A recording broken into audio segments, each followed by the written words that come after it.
Good evening, I'm Dan Wall. And I'm Laura Lee. Thanks for joining us. Support and concern tonight in Duluth's Kenwood neighborhood, where a church is offering the homeless a place to sleep each night. While those living nearby say it's a kind move, they also worry about what it could mean for public safety in the area. Northern News Now's Jeffrey McClure takes a look at what's being called a safe bay outside Vineyard Church.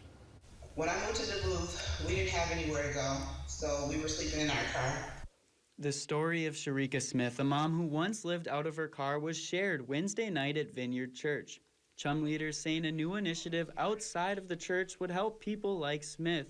To that growing need, the number of people we are seeing out in the community who are sleeping in their vehicles, to provide them with some semblance of safety, access to hygiene, and also supports to try to connect with housing services and other things that they need. Smith's story was shared during a presentation that pitched the idea of using Vineyard's parking lot for something called a safe bay, where people living in their cars could park, starting at 8 each night to sleep and care for themselves. And Vineyard stepped up to the plate and said that we've got a shower, we've got the facilities to support this, and we'd be happy to welcome this program. But many nearby residents who attended the meeting raised questions about security concerns, potential trespassing on neighboring properties, and more.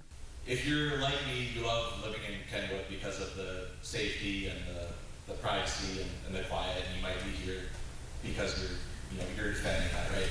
And I would just be thinking about the fact that this is an opportunity to extend that to other folks. We've also received emails from residents saying they don't think the program is a good idea and that others nearby agree. While not everyone is sold, Chum says a similar program they've offered at the Damiano Center recently has helped many unhoused individuals. Those in support say there are many in the community who could benefit. When there's a place like this that people can consistently come to and then set up essentially appointments with other caregivers, other partnerships that we have locally, we have a lot more success. In Duluth, Jeffrey McClure, Northern News Now. Jeffrey, thank you. Now, Chum will have staff there from 8 p.m. until 10 a.m. each day doing walk-around checks and making sure that rules are followed. The city still has to approve the proposal. The application will be renewed by the City Planning Commission on April 8th. If approved, the Safe Bay would open May 1st.